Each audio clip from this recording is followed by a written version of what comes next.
गांव में एक ऋषभ नाम का लड़का रहता था जो अपने माता पिता के साथ रहता था।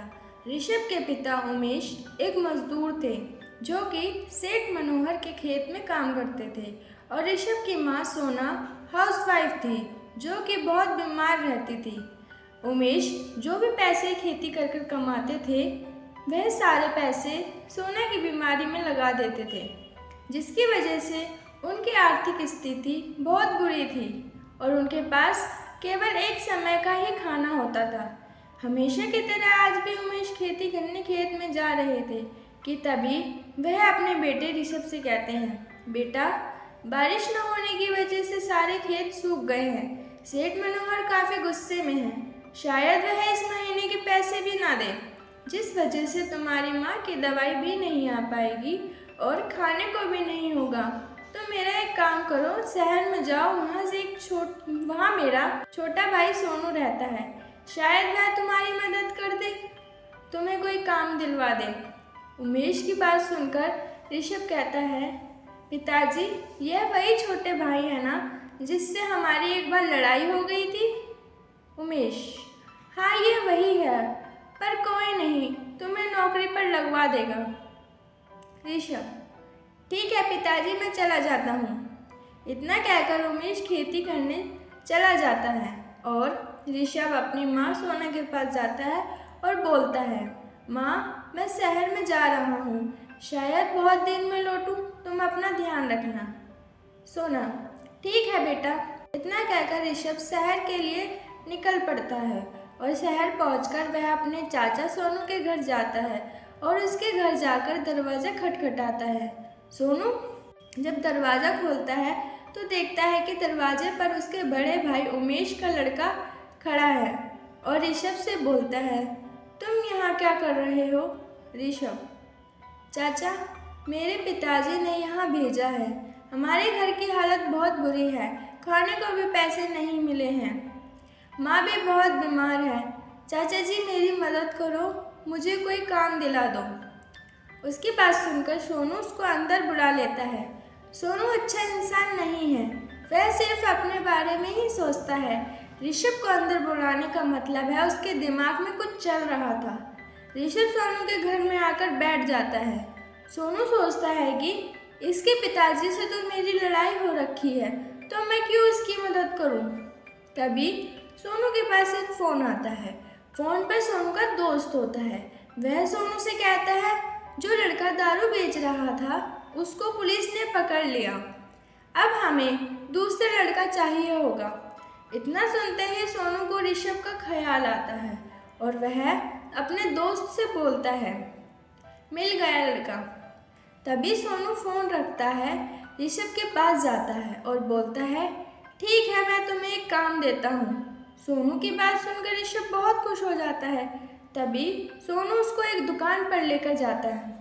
वह उसकी और उसके दोस्त की दुकान थी जिसमें दारू बेची जाती थी। वहाँ पर बहुत बुरी बदबू आ रही थी। फिर भी ऋषभ चाचा के पीछे पीछे अंदर चला जाता है और अंदर जाकर देखता है कि यहाँ तो बहुत सारी दारू हैं।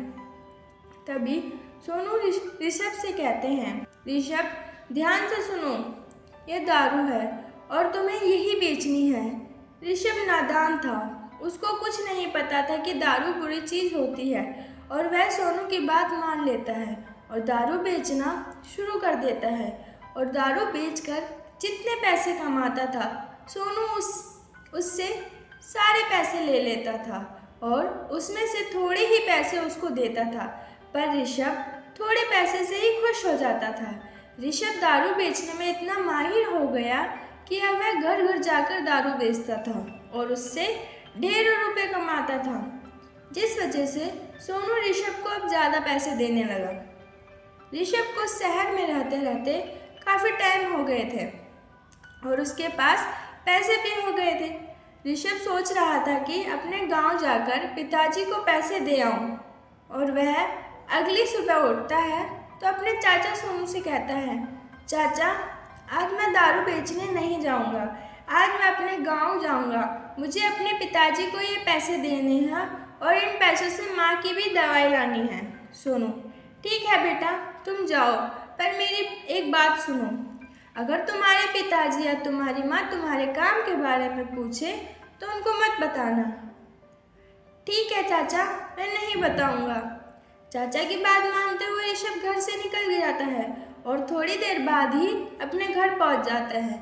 घर पहुंचकर देखता है कि उसकी माँ पहले से ज़्यादा बीमार हो गई थी और पिताजी को भी पैसे ना मिलने की वजह से उन्होंने बहुत दिन से कुछ नहीं खाया था। ऋषभ को देखकर उमेश और सोना बहुत खुश होते हैं और ऋषभ अपने पिता के पास जाता है और पिता को कमाए हुए पैसे दे देता है। पैसे बहुत ज़्यादा थे। पैसे देखकर उमेश ऋषभ से पूछता है, ये तो बहुत पैसे हैं, तुम्हें तो अभी 1 ही महीना हुआ था और 1 ही महीने में इतने पैसे, तुम वहाँ क्या करते हो बताओ मुझे। उमेश की बात सुनकर ऋषभ डर जाता है और वह बोलने ही वाला था कि तभी उसको अपने चाचा की बात याद आ जाती है और वह अपने पिताजी से झूठ बोल देता है। पिताजी, मैं वहाँ पर चाचा के साथ सब्जियाँ बेचता था। वहाँ पर सिर्फ चाचा ही सब्जी बेचते थे, इसलिए सभी लोग चाचा के पास ही आते थे, जिससे बहुत अच्छी कमाई होती थी। उमेश ऋषभ की बात मान लेता है और सभी खा पीकर सो जाते हैं। अगली सुबह ऋषभ शहर जाने के लिए तैयार होता है और तैयार होकर वह निकल जाता है। वह रास्ते में जा रहा था कि तभी वह देखता है कि एक घर में एक आदमी अपनी पत्नी को मार रहा है। उसकी पत्नी खूनम खून हो रही थी, तब भी वह उसको मारे जा रहा था। ऋषभ उसके पास जाता है और देखता है कि उस आदमी ने दारू पी हुई है, जिस वजह से अपने होश में नहीं था। तभी ऋषभ चुपचाप वहाँ से चला जाता है और वहाँ पहुँचने ही वाला था कि तभी रोड पर देखता है कि एक ट्रक ने गाड़ी को ठोक रखा है और गाड़ी में जो आदमी था वह ट्रक ड्राइवर से लड़ रहा है। वह उसके पास जाता है और देखता है कि ट्रक ड्राइवर ने भी दारू पी हुई थी, जो कि बेहोशी की हालत में ट्रक चला रहा था, जिस वजह से उसने एक कार को ठोक दिया और उसकी पत्नी को मार दिया। यह सब देखकर ऋषभ बहुत डर जाता है और डरते डरते सोनू के घर चला जाता है। सोनू के घर जाने के बाद सोनू से पूछता है, चाचा, दारू पीने के बाद क्या होता है? आज मैंने देखा कि एक आदमी अपनी पत्नी को मार रहा है और एक आदमी ने रोड पर ट्रक से एक गाड़ी को ठोक दिया, जिसमें एक ही मृत्यु हो गई। सोनू, यह सब तो रोज ही होता है, बस तुमने आज देखा है इसलिए तुम्हें अजीब लग रहा है। इतना सुनने के बाद ऋषभ दारू लेकर फिर से घर घर बेचने चले जाता है। वह एक घर में दारू दे रहा था कि तभी उस आदमी की पत्नी ऋषभ पर चिल्लाती है और बोलती है, तुमने ही दारू दे देकर लोगों के घर बिगाड़ दिए, चले जाओ यहाँ से, दोबारा अपनी शक्ल तक मत दिखा देना, वरना मैं तुम्हें पुलिस के हवाले कर दूंगी। इतना सुनने के बाद ऋषभ समझ जाता है कि दारू बहुत बुरी चीज़ है और मेरे चाचा मेरे हाथों लोगों की ज़िंदगी छीन रहे हैं। मुझे कुछ करना होगा, वरना लोग दारू पी पी कर अपना घर परिवार बिगाड़ देंगे। मुझे कुछ करना ही होगा।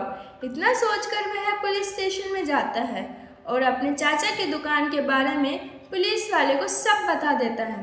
पुलिस ऋषभ की बात सुनकर उसी दुकान पर रेड मार देती है और उसके चाचा सोनू और चाचा के दोस्त को पकड़ लेती है। ऋषभ ने भी दारू बेची थी। वह पुलिस वाले को अपने बारे में भी बताता है और कहता है, मुझे भी पकड़ लो, मैंने भी इन लोगों के साथ दारू बेची और कितने लोगों के घर बर्बाद कर दिए। पुलिस वाला ऋषभ की सच्चाई और बहादुरी देखकर उसको इनाम देता है। वह उसको इनाम में ढेर सारे पैसे देता है। पैसे लेकर ऋषभ अपने गांव लौट जाता है और अपने माता पिता को सब कुछ बता देता है। उसके माता पिता उस पर गर्व करते हैं कि उसने भले ही गलत काम करा, परंतु होश आने पर उस काम को सुधारा और सच्चाई का साथ दिया और अब वह सब खुश रहने लगे, क्योंकि ऋषभ को जो पैसे मिले थे उसने उससे एक दवाई की दुकान खोली। पूरे गांव में अब एक ही दवाई की दुकान थी, जिससे लोगों को अब दवाई लेने बाहर नहीं जाना पड़ता था, जिस वजह से दिन पर दिन ऋषभ अमीर होता गया और उसकी माँ सोना भी अब ठीक हो गई। ऋषभ अब गरीब लोगों की मदद करने लगा और जब कोई बीमार होता था ऋषभ उसका इलाज करवाता था। सभी लोग ऋषभ को दुआएं देते थे। यह सब देखकर उसके माँ बाप बहुत खुश हो गए कि उनका बेटा उनका नाम ऊंचाइयों पर ले जा रहा है।